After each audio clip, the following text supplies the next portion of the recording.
Mensagens Oportunas, Volume 1, Número 5. Texto de meditação para orar. Antes de orar e começar nosso estudo bíblico, eu vou ler no livro O Maior Discurso de Cristo, começando com o primeiro parágrafo da página 102. O capítulo está baseado na oração do Senhor. O Maior Discurso de Cristo, página 102. A oração do Senhor foi 2 vezes dada por nosso Salvador. Primeiro à multidão, no Sermão da Montanha, e outra vez, meses mais tarde, aos discípulos apenas. Por um breve período, haviam eles estado ausentes de seu Senhor, quando, ao voltarem, o encontraram absorto em comunhão com Deus. Como despercebido de sua presença, ele continuou a orar em voz alta. Um brilho celeste irradiava da face do Salvador. Parecia mesmo encontrar-se na presença do invisível. E havia um vivo poder em suas palavras, o poder de alguém que fala com Deus. O coração dos discípulos foi profundamente comovido enquanto eles escutavam.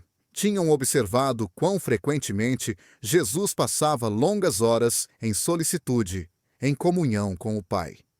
Os dias passava-os a servir as multidões que se comprimiam em torno dele, e revelando os traiçoeiros sofismas dos rabis. E esse incessante labor deixava-o muitas vezes tão exausto que sua mãe e seus irmãos, e mesmo os discípulos, temiam que sacrificasse a vida. O que eles temiam? Temiam que Jesus estivesse trabalhando demasiado e que, se continuasse a esgotar suas forças, não viveria por muito tempo. Tinham a certeza de que ele ficaria doente e logo morreria. Aconteceu o que eles esperavam? Não.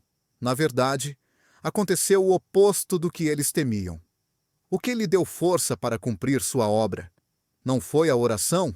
Se Jesus recebia força suficiente para cumprir seus deveres diários, por que nós não? Vamos nos ajoelhar e orar para este fim.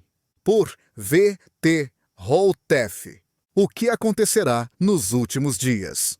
Nosso estudo para esta tarde se encontra em Isaías capítulo 3, mas como a história ou a profecia deste capítulo começa no capítulo anterior, não podemos estudar, de maneira proveitosa, o 3º capítulo separado do 2º.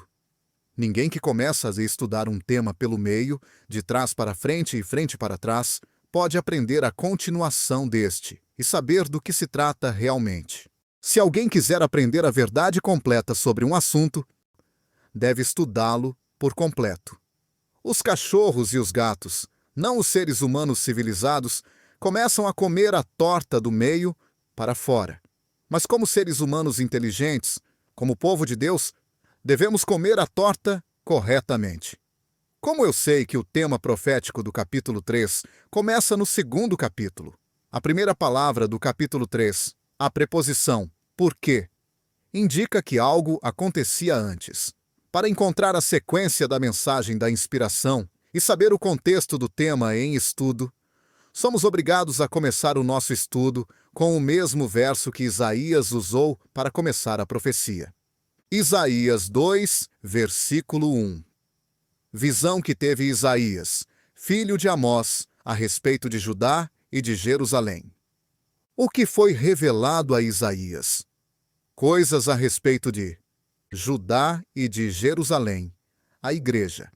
Precisamos saber, pois, a geração exata desse povo, porque se a profecia for para a nossa geração, então terá maior significado para nós. Seus ensinos estarão especialmente adequados às nossas necessidades urgentes de agora. Serão o sustento a seu tempo. Por esta razão, precisamos identificar o povo ao que a inspiração está falando. Leiamos Isaías 2, versículo 2. E acontecerá nos últimos dias que se firmará o monte da casa do Senhor no cume dos montes e se exalçará por cima dos outeiros, e concorrerão a ele todas as nações. Não é um homem, nem um povo ou uma nação, mas o Senhor mesmo assim o declara.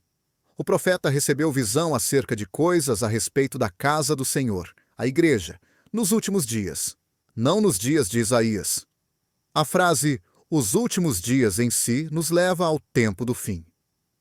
Como vimos no último sábado, O tempo do fim começou no século XVIII. Então, obviamente, o tempo está próximo para o cumprimento desta maravilhosa profecia antiga. Isaías 2, versículo 3. E virão muitos povos e dirão: Vinde, subamos ao monte de Senhor, à casa do Deus de Jacó, para que nos ensine o que concerne aos seus caminhos, e andemos nas suas veredas, porque de Sião sairá a lei, e de Jerusalém a palavra do Senhor. Como tal ajuntamento, profetizado nestes textos, ainda não tem acontecido, o tema se torna extremamente claro que este evento está ainda no futuro. Alguns anos atrás, tive interesse por apreender sobre Isaías 2. Então, perguntei a um pregador bem informado, o qual, também, era um eloquente orador. Ele me respondeu tão enfaticamente como podia, dizendo: isto nunca se cumprirá. Naquele momento, não tinha conhecimento sobre o tema, e sua resposta não me ajudou de maneira alguma. Mas, agora que o rolo das profecias tem se desenrolado, Deus mesmo declara que a sua palavra nunca falha, e devemos confiar nele, porque se esta profecia não pode ser cumprida, então, que segurança nós temos de que as outras profecias se cumprirão? Além disso, se esta profecia não vai se cumprir, então, consequentemente, a obra do Evangelho não vai terminar.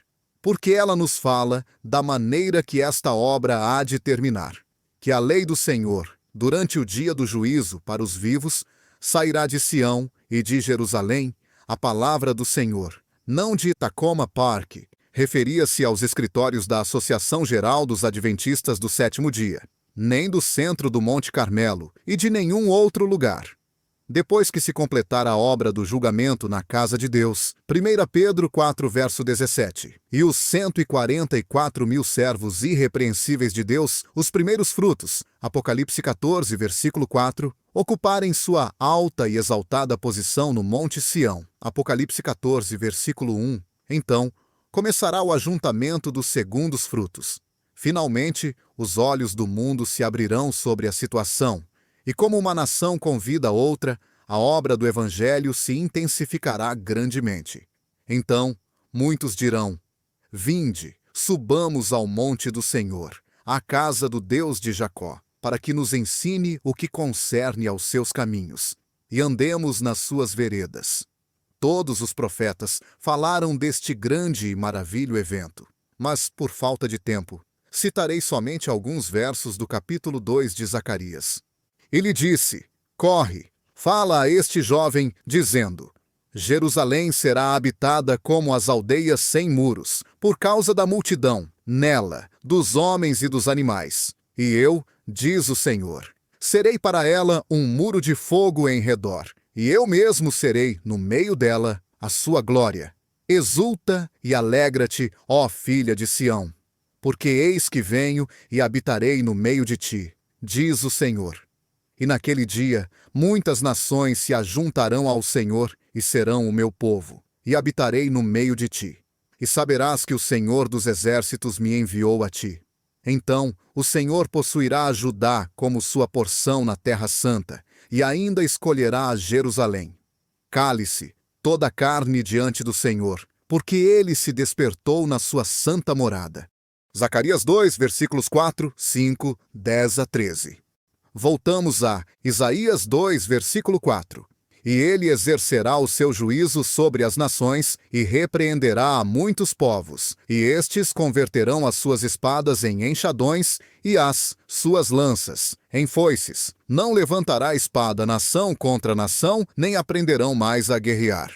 Não são as nações, mas a inspiração mesma declara que quando Deus julga os vivos, então as nações que vão ao monte, a igreja reino purificada do Senhor, converterão as suas espadas em enxadões e as suas lanças em foices, vão cultivar a terra em vez de gastar suas forças guerreando. Mas, naquele dia, as nações que não aceitarem a repreensão do Senhor se levantarão furiosamente contra o monte do Senhor, como foi profetizado pelo profeta Joel, na seguinte passagem: Proclamai isso entre os gentios, santificai uma guerra, suscitai os valentes. Cheguem-se, subam todos os homens de guerra. Forjai espadas das vossas enxadas e lanças das vossas foices. Diga ao fraco: eu sou forte. Ajuntai-vos e vinde, todos os povos em redor, e congregai-vos. Ó Senhor, faze descer ali os teus fortes. Movam-se as nações e subam ao vale de Josafá, porque ali me assentarei, para julgar todas as nações em redor. Joel 3, versículos 9 a 12. Já que a inspiração tem consagrado estas publicações, as mensagens oportunas, ao anúncio do mais importante evento relacionado ao Evangelho, o seu clímax e triunfo, a separação dos bons dentre os maus, Mateus 13, versículos 30, 47 e 48. Dos bodes das ovelhas, Mateus 25, versículo 32. E o estabelecimento do monte da casa do Senhor. Então, não tem como escapar da conclusão de que estes capítulos de Isaías foram especialmente escritos para a igreja de hoje. Agora que somos os precursores deste grande e glorioso evento, devemos dar uma atenção especial à mensagem destes capítulos. Esse é o nosso dever, se queremos preparar o caminho do Senhor. Mateus 3, versículo 3, Isaías 40, versículo 3 a 5. Como você pode claramente ver, esta mensagem à igreja é para preparar seus membros para o juízo, antes que venha o dia grande e terrível do Senhor. Malaquias 4, verso 5. É por esta razão que estas profecias das Escrituras foram reveladas neste momento. Ouçamos agora o apelo do Senhor. Isaías 2, versículo 5. Vinde, ó casa de Jacó, e andemos na luz do Senhor. Como a igreja tem uma grande necessidade desta luz, a luz que explica o dia do juízo, o Senhor está fazendo este apelo à antitípica casa de Jacó, a casa onde estão os 144 mil jacobitas, os descendentes das 12 tribos de Israel, os quais, no passado, foram assimilados pelas nações gentílicas e, desta forma, perderam sua identidade racial. A preocupação do Senhor que a igreja ande na luz do Senhor, a luz da inspiração para hoje, definitivamente implica que ela não está andando neste momento na sua luz. E sua ordem no último verso de Isaías 2 revela claramente que a igreja está andando nas faíscas de homens não inspirados. Portanto, o Senhor ordena. Isaías 2, versículo 22. Afastai-vos, pois, do homem cujo fôlego está no seu nariz, porque em que se deve ele estimar? A razão por que os seus membros deveriam imediatamente parar de confiar nos homens está nos seguintes versos. Isaías 3, versículos 1 a 4. Porque eis que o Senhor Deus dos exércitos tirará de Jerusalém e de Judá o bordão e o cajado, todo o sustento de pão e toda a sede de água, o valente e o soldado, e o juiz, e o profeta, e o adivinho, e o ancião, o capitão de 50, e o respeitável, e o conselheiro, e o sábio entre os artífices, e o eloquente, e dar-lhes-ei jovens por príncipes, e crianças governarão sobre eles. Por mais de um século, nós, adventistas do sétimo dia, estamos predicando o juízo investigativo dos mortos. E deveríamos agora saber com facilidade que quando começar o juízo para os vivos, será para separar os santos dos pecadores. O trio do joio. Mateus 13, versículo 30. O peixe bom do peixe ruim. Mateus 13, versículo 47 e 48. As ovelhas dos bodes, Mateus 25, versículos 32 a 46. As virgens prudentes das tolas, Mateus 25, versículos 1 a 13. Então, está claro que Isaías 3, versículos 1 a 4, revela que entre os que são achados em falta, tem homens poderosos, homens de guerra, juízes e profetas, professores de religião, sábios e anciãos, capitães e homens de honra, conselheiros e artífices e oradores eloquentes. Deus não faz acepção de pessoas. Ele só se compadece dos pecadores arrependidos. Não depende dos assim chamados grandes homens. Aqueles que têm estado a se exaltar a si mesmos e têm levado o povo de Deus a seguir a homens famosos em vez da inspiração, em vez da verdade avançada do Senhor, serão todos levados como palha. Os irmãos que, por anos, têm estado a anunciar o juízo investigador dos mortos, ficaram espiritualmente tão cegos e tolos que nem sequer esperam uma mensagem sobre o julgamento dos vivos, e dizem de modo insultante: estas profecias nunca se cumprirão. Está na hora que eles examinem esta luz com a seguinte citação: na última e mais solene obra, poucos grandes homens se empenharão. Testemunhos para a Igreja, volume 5, página 80. Voltemos ao capítulo 2 de Isaías. Isaías 2, versículo 6.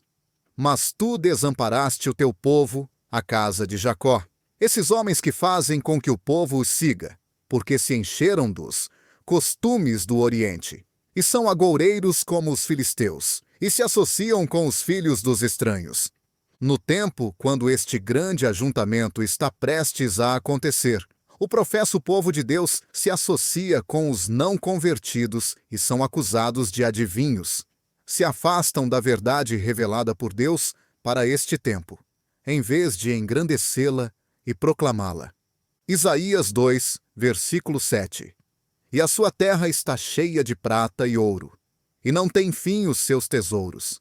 Também está cheia de cavalos a sua terra, e os seus carros não têm fim. A casa de Jacó, a qual Deus está falando aqui, está de novo identificada pelo fato de que ela se encontra numa terra cheia de prata e ouro e carros. O número deles não tem fim. Como? Não há outro país em todo o mundo que seja tão rico em prata, em ouro, em tráfego de veículos de motor, como os Estados Unidos da América. Então, está muito óbvio que os Estados Unidos da América, a terra onde está a sede mundial do Evangelho, é o país ao que Deus está se referindo. Portanto, querido irmão, querida irmã, de maneira especial, Deus está, através desta verdade recém-revelada, falando, em linguagem inequívoca, a você, a mim, a toda a denominação, e em especial à Associação Geral, a Casa de Jacó. Será que você e eu cumpriremos alegremente os desejos do Senhor? Esta é a grande pergunta diante de nós. Em breve, o juízo vai começar. Devemos ter a certeza de que os nossos casos subsistirão. Isaías 2, versículo 8. Também está cheia de ídolos. Ele declara a sua terra. Eles adoram a obra das suas mãos, a qual seus próprios dedos têm feito. A terra de onde sai o Evangelho agora está cheia de ídolos que as suas próprias mãos fabricaram, diz ele. Isso significa que eles se orgulham da sua idolatria e adoram as suas realizações como se fosse o Deus deles. Tanto o povo comum quanto os grandes praticam hipocrisia. Não lhes perdoe, ele clama, a menos que se arrependam. Isaías 2, versículo 10. Vai, entra nas rochas e esconde-te no pó, da presença espantosa do Senhor e da glória da sua majestade. Aqui o profeta nos diz claramente que no final, os pecadores se acharão despreparados para o grande e terrível dia do Senhor. E quando ele manifestar assim seu poder, eles serão de fato aterrorizados. Serão como homens loucos, correndo para as rochas e montanhas, para ali se esconderem. O evento deste verso em especial ocorre paralelamente com o de Apocalipse. E os reis da terra, e os grandes, e os ricos, e os tribunos, e os poderosos, e todo servo, e todo livre se esconderam nas cavernas e nas rochas das montanhas. E diziam aos montes e aos rochedos: caí sobre nós e escondei-nos do rosto daquele que está assentado sobre o trono e da ira do Cordeiro, porque é vindo o grande dia da sua ira. E quem poderá subsistir? Apocalipse 6, versículos 15 a 17. Evidentemente, a profecia de Isaías se cumpre no período do sexto selo, o tempo quando o Senhor se assenta no seu trono de glória, não nas nuvens, o trono perante o qual se reúnem todas as nações, o lugar onde começa o julgamento, onde acontece a separação. Os santos, as ovelhas, são colocados à sua mão direita, e os pecadores, os bodes, à sua mão esquerda. Mateus 25, versículo 33. O profeta Joel descreve este dia nas seguintes palavras: lançai a foice, porque já está madura a seara. Vinde, descei, porque o lagar está cheio, os vasos dos lagares transbordam, porquanto a sua malícia é grande. Multidões, multidões no vale da decisão. O sol e lua se enegrecerão, e as estrelas retirarão o seu resplendor. E o Senhor bramará de Sião, e dará a sua voz de Jerusalém, e os céus e a terra tremerão. Mas o Senhor será o refúgio do seu povo e a fortaleza dos filhos de Israel. Joel 3 versículos, 13 a 16. Será o tempo quando dirão: os pecadores de Sião se assombraram. O tremor surpreendeu os hipócritas. Quem dentre nós habitará com o fogo consumidor? Quem dentre nós habitará com as labaredas eternas? O que anda em justiça e o que fala com retidão, o que rejeita o ganho da opressão, o que sacode das suas mãos todo o presente, o que tapa os seus ouvidos para não ouvir falar de derramamento de sangue e fecha os seus olhos para não ver o mal. Este habitará nas alturas. As fortalezas das rochas serão o seu alto refúgio. O seu pão lhe será dado, as suas águas serão certas. E morador nenhum dirá: enfermo estou, porque o povo que habitar nela será absolvido da iniquidade. Isaías 33, versículos 14 a 16 e 24. Primeiro, os pecadores de Sião hão de gritar às rochas e montanhas. Depois, se proclamará o dia grande e terrível do Senhor em todo lugar, dizendo: ouvi, vós os que estáis longe, o que tenho feito, e vós que estáis vizinhos, conhecei o meu poder. Isaías 33, versículo 13. Agora é o tempo de deixar de nos enganarmos a nós mesmos, tomarmos a decisão de servir ao Senhor de todo o coração, e somente a Ele. Como eu sei que o dia do Senhor está muito próximo? Eu sei disso porque já está sendo anunciado, e porque a mensagem do selamento que foi predito no capítulo 9 de Ezequiel, a obra do juízo, já está sendo anunciada nas igrejas adventistas em todo lugar. Eu sei disso também porque o material para a glória que segue imediatamente depois do selamento, o material que há de iluminar a terra com a glória do anjo, o alto clamor de Apocalipse 18, versículo 1, está já pronto esperando. O que acontecerá então? A mensagem irá por toda a Babilônia. E ouvi outra voz do céu, que dizia: sai dela, povo meu, para que não sejas participante dos seus pecados, e para que não incorras nas suas pragas. Apocalipse 18, versículo 4. O povo do Senhor sai de Babilônia, para juntar-se à sua igreja purificada, livre de pecado, seus irrepreensíveis servos, os 144.000. Os primeiros frutos do monte da casa do Senhor. Então acontecerá que de todas as nações os santos concorrerão a ela. Porque eis que as trevas cobriram a terra, e a escuridão os povos. Mas sobre ti o Senhor virá surgindo, sobre a sua igreja purificada, o monte do Senhor. A sua glória se verá sobre ti. E os gentios caminharão à tua luz, e os reis ao resplendor que te nasceu. Levanta em redor os teus olhos e vê. Todos estes já se ajuntaram, e vêm a ti. Teus filhos virão de longe, e tuas filhas serão criadas ao teu lado. Então o verás, e serás iluminado, e o teu coração estremecerá e se alargará. Porque a abundância do mar se tornará a ti, e as riquezas dos gentios virão a ti. A multidão de camelos te cobrirá, os dromedários de Midian e Efá, todos virão de Sabá. Ouro e incenso trarão, e publicarão os louvores do Senhor. Todas as ovelhas de Quedar se congregarão a ti. Os carneiros de Nebaiote te servirão. Com agrado subirão ao meu altar, e eu glorificarei a casa da minha glória. Quem são estes que vêm voando como nuvens, e como pombas às suas janelas? Certamente as ilhas me aguardarão. E primeiro os navios de Tarsis, para trazer teus filhos de longe, e com eles a sua prata e o seu ouro, para o nome do Senhor teu Deus, e para o Santo de Israel, porquanto ele te glorificou. E os filhos dos estrangeiros edificarão os teus muros, e os seus reis te servirão. Porque no meu furor te feri, mas na minha benignidade tive misericórdia de ti. E as tuas portas estarão abertas de contínuo, nem de dia, nem de noite se fecharão, para que tragam a ti as riquezas dos gentios, e, conduzidos com elas, os seus reis. Isaías 60, versículos 2 a 11. Então acontecerá que, Isaías 2, versículo 11. Os olhos altivos dos homens serão abatidos, e a sua altivez será humilhada, e só o Senhor será exaltado naquele dia. Faz muito tempo que o homem tem estado se exaltando. De fato, a situação é tão grave que, talvez, somente uns poucos cristãos no mundo inteiro estejam realmente seguindo a luz do Senhor. A maioria deles está seguindo as faíscas dos homens, as interpretações não inspiradas das Escrituras, invenções de homens que zombam da inspiração, que não sentem nenhuma necessidade de mais verdade ou profetas, embora saibam muito bem que a verdade sempre foi revelada através dos servos escolhidos de Deus. Até os crentes da verdade presente não estão completamente cientes dessa assustadora revelação.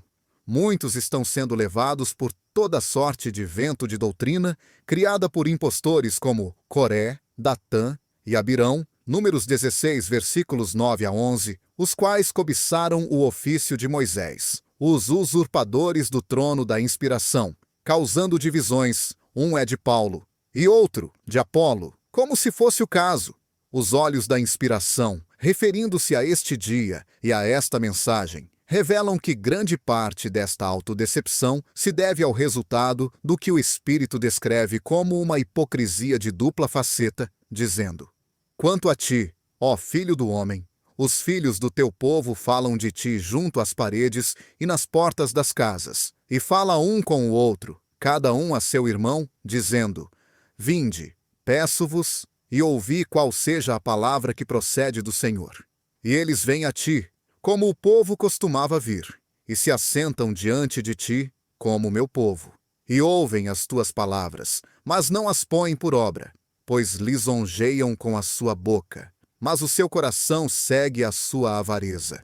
E eis que tu és para eles como uma canção de amores, de quem tem voz suave, e que bem tange, porque ouvem as tuas palavras, mas não as põem por obra. Mas, quando vier isto, eis que está para vir, então saberão que houve no meio deles um profeta. Ezequiel 33 versículos, 30 a 33. Precisamos ser praticantes da palavra, e não simplesmente ouvintes. Isaías 2 versículos, 12, 13, 15 e 16. Porque o dia do Senhor dos Exércitos será contra todo o soberbo e altivo, e contra todo o que se exalta, para que seja abatido, e contra todos os cedros do Líbano, altos e sublimes, e contra todos os carvalhos de Bazã, e contra toda a torre alta, e contra todo o muro fortificado, e contra todos os navios de Tarsis, e contra todas as pinturas desejáveis. Com certeza, essas são expressões figurativas que se referem a homens orgulhosos e autossuficientes, os quais, nos olhos do povo, são como os cedros do Líbano e como os carvalhos de Bazã.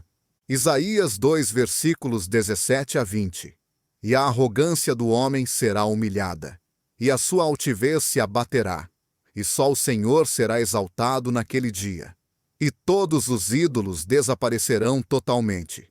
E eles adentrarão nas cavernas das rochas e nas covas da terra, do terror do Senhor e da glória da sua majestade, quando ele se levantar para sacudir a terra. Naquele dia, o homem lançará às toupeiras e aos morcegos os seus ídolos de prata e os seus ídolos de ouro, que fizeram para diante deles se prostrarem. Que ídolos hão de ser abolidos? Ídolos que andam. Portanto, eles são homens que o povo idolatra. Esses homens e aqueles que os idolatram adentrarão nas cavernas das rochas e nas covas da terra. Somente aqueles que lançam fora os ídolos serão poupados. 3 tipos de ídolos são mencionados nestes versos. 1.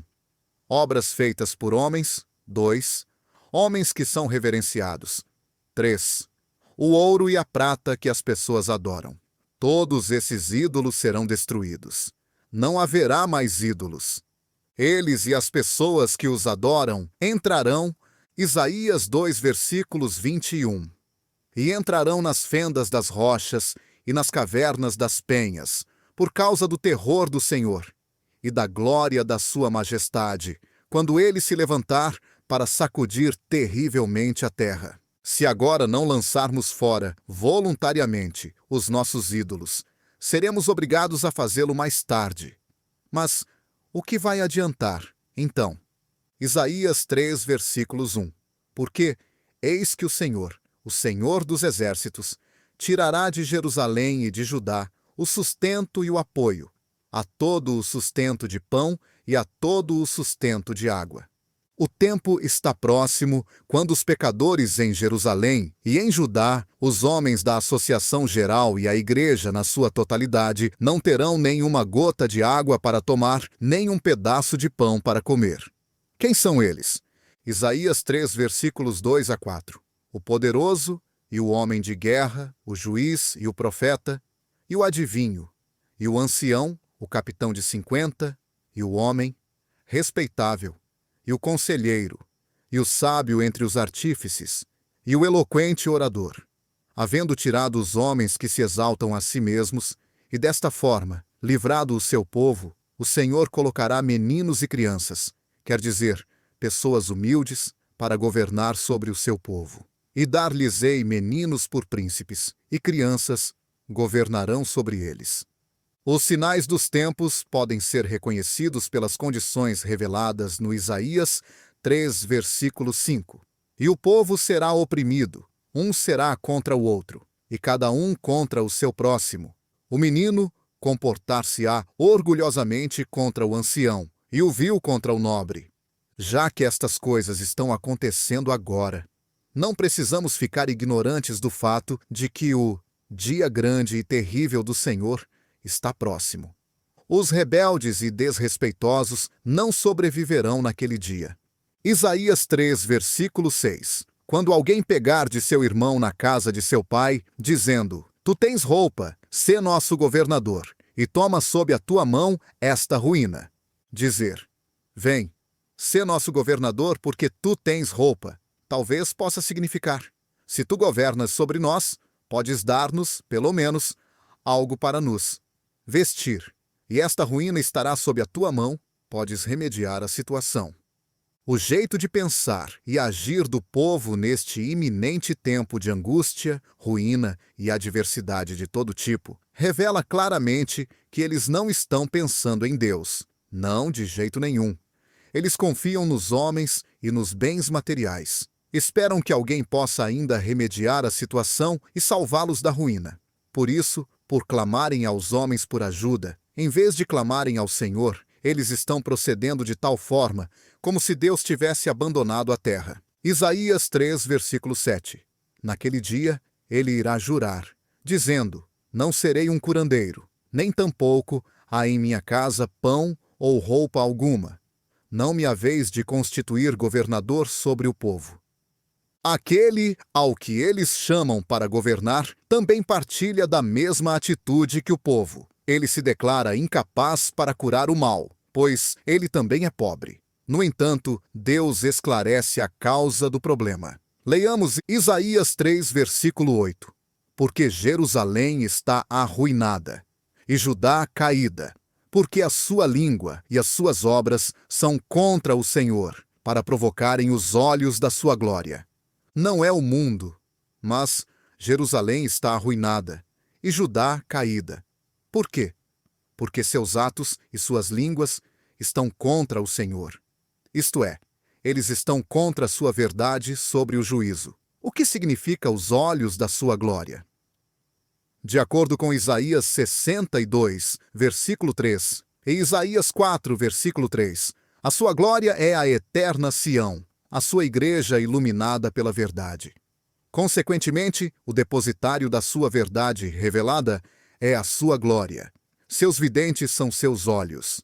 Veja 1 Samuel 9, versículo 9. Isto significa, os servos de Deus, cheios do Espírito Santo, os quais conduzem a toda a verdade, são os olhos da sua glória. São estes que os pecadores provocam descaradamente. De fato, você sabe que ninguém que se diz cristão fala abertamente contra Deus. Na verdade, o que os professos cristãos fazem é falar coisas contra a verdade revelada por Deus, sem perceberem que estão falando e pecando contra o Espírito Santo, e assim, contra Deus mesmo também.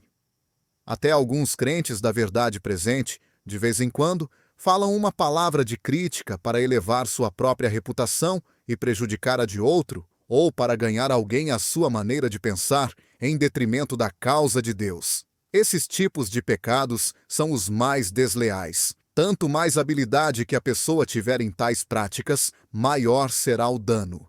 Deus não nos dá as nossas línguas para glorificá-lo através da sua verdade, ou foram dadas para usar a verdade divinamente revelada, de modo a exaltar o eu e levar outros a pensar da nossa própria maneira. Talvez o mais destrutivo de tudo seja as injustas críticas que às vezes são proferidas em presença de crianças e adolescentes ou na presença de pessoas inexperientes e mal informadas. Esses são danos irreversíveis. De um lado, os pais trabalham arduamente para salvar seus filhos, e por outro, pela sua conversa imprudente, eles os afastam de Deus e da sua verdade. Verso 9. O aspecto do seu rosto testifica contra eles, e publicam os seus pecados, como Sodoma, não os dissimulam. Ai da sua alma, porque fazem mal a si mesmos. Esses pecados que se cometem não é o tipo de pecados que as pessoas geralmente cometem em segredo, mas é um tipo de pecados, dos quais elas se orgulham, porquanto não os escondem, pecam abertamente, e a sua falta de vergonha testemunha contra elas. Os homens que poderiam ter sido uma grande ajuda para Moisés foram um grande impedimento, criando problemas e descontentamento. Até o mesmo Senhor não conseguiu fazê-los recobrar o juízo. Então a terra abriu a sua boca e os tragou a todos. Veja Números 16, versículos 26 a 33. Patriarcas e Profetas, páginas 400 a 405. Já chegou o tempo de deixar o nosso estado de infância, para sermos homens e mulheres estáveis, completamente maduros na fé. Chegou a hora para que todos nós comamos o sólido mantimento, para estarmos totalmente cientes de que a obra que estamos fazendo não teria valor algum se tivesse que depender da sabedoria humana. Isaías 3, versículos 10 a 12. Dizei ao justo que bem lhe irá, porque comerão do fruto das suas obras. Ai do ímpio, mal lhe irá, porque se lhe fará o que as suas mãos fizeram. Os opressores do meu povo são crianças, e mulheres dominam sobre ele. Ah, povo meu, os que te guiam te enganam e destroem o caminho das tuas veredas. Deus não pode governar sobre seres humanos orgulhosos, prepotentes e autossuficientes. Mas, a respeito do seu povo, até meninos e mulheres podem governar sobre eles. Porém, ele adverte que os orgulhosos que dominam sobre seu povo estão levando-os a errar, destruindo o plano Deus para eles. Certo irmão disse: eu espero que o Senhor tome logo as rédeas em suas próprias mãos para libertar Israel. Mesmo depois de chegar ao Mar Vermelho, a multidão não acreditava que Deus tinha tomado as rédeas em suas próprias mãos. Também eles pensavam que tudo estava nas mãos de Moisés. Embora que passassem milagrosamente pelo mar e cantassem o hino de livramento e entendessem que foi a mão de Deus que os tinha libertado, pouco tempo depois, eles esqueceram e, de novo, começaram a acusar e condenar a Moisés por havê-los trazido ao deserto. Eles tropeçaram nas fronteiras da terra prometida e, como resultado, tiveram que passar 40 anos no deserto. Mesmo o maná caindo diariamente em terra não conseguiu convencer a multidão que Deus tinha tomado as rédeas em suas próprias mãos. Por isso, os seus cadáveres caíram no deserto. Mas os seus filhos, dos quais pensaram que nunca alcançariam a meta, possuíram a terra.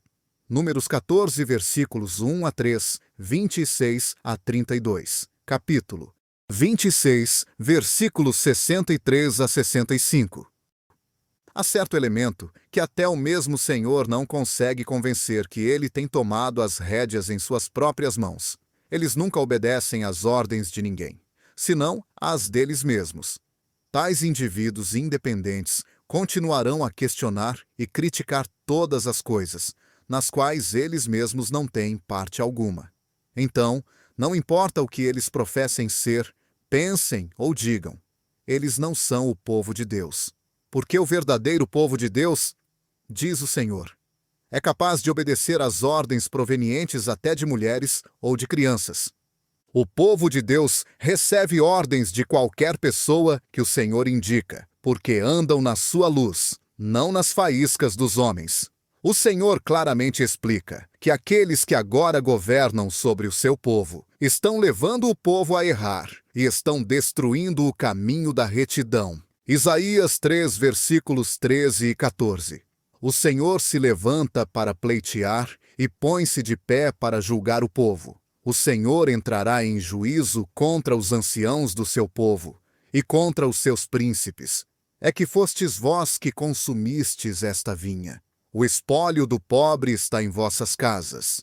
Esta passagem das Escrituras declara de maneira enfática que o Senhor está pleiteando no momento que se levanta para julgar o povo. Isso indica que o julgamento dos vivos começa depois que o anúncio do juízo for dado por toda Laodiceia. A acusação contra os anciãos e príncipes, os líderes e ministros, é que eles consumiram a vinha, que consumiram todos os ingressos e roubaram o seu povo para enriquecerem a si mesmos. É um fato conhecido de que não somente os dízimos, a única parte legal para os ministros, mas também as ofertas, a porção para os pobres, e todos os demais ingressos são consumidos pelo ministério e converteram até o sábado e a casa de adoração em instituições para ganhar dinheiro, usando todo tipo de meios e dispositivos em nome da religião para empobrecerem mais os pobres, e eles mais ricos.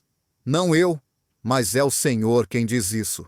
Portanto, não é uma exageração dizer que a casa de Deus tornou-se uma casa de mercadorias, dirigida por ladrões, que as moradas dos anciãos e príncipes são usadas como ninhos de ratos, e que o dia de sábado tem se tornado um dia de mercado. Quem pode sinceramente dizer: nosso ouro é provado no fogo, nossas vestes estão incontaminadas do mundo? Eu vi nosso instrutor apontando para as vestes da chamada justiça. Tirando-as, pôs a descoberto a corrupção que estava por debaixo. Disse-me ele então: não vê como eles pretensiosamente encobriam seu depravamento e corrupção do caráter? Como se fez prostituta a cidade fiel. Isaías 1, versículo 21. A casa de meu pai é feita casa de comércio, um lugar de onde fugiram a presença e glória divinas. Por esse motivo é que há fraqueza e falta de poder. Testemunhos para a Igreja, volume 8, página 250.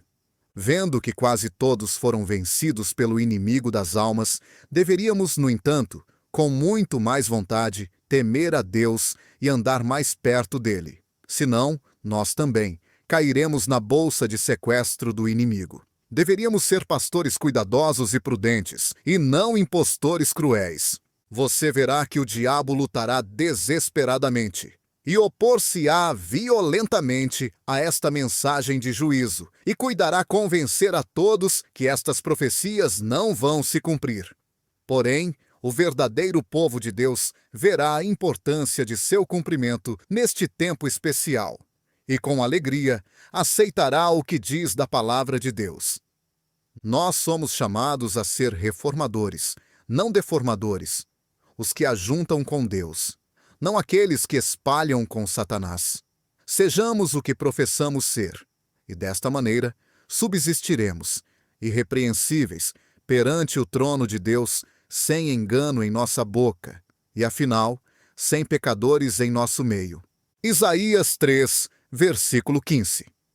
Que tendes vós, que esmagais o meu povo e moeis as faces dos pobres.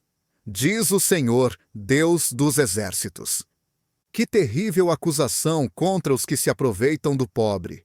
É ruim demais que os nossos irmãos caíram tão baixo. E pior ainda, eles não prestam nenhuma atenção a estas mensagens vindas do céu. Em vez de aceitá-las, eles estão fazendo tudo para evitá-las e manter os membros longe delas para impedir qualquer contato com elas.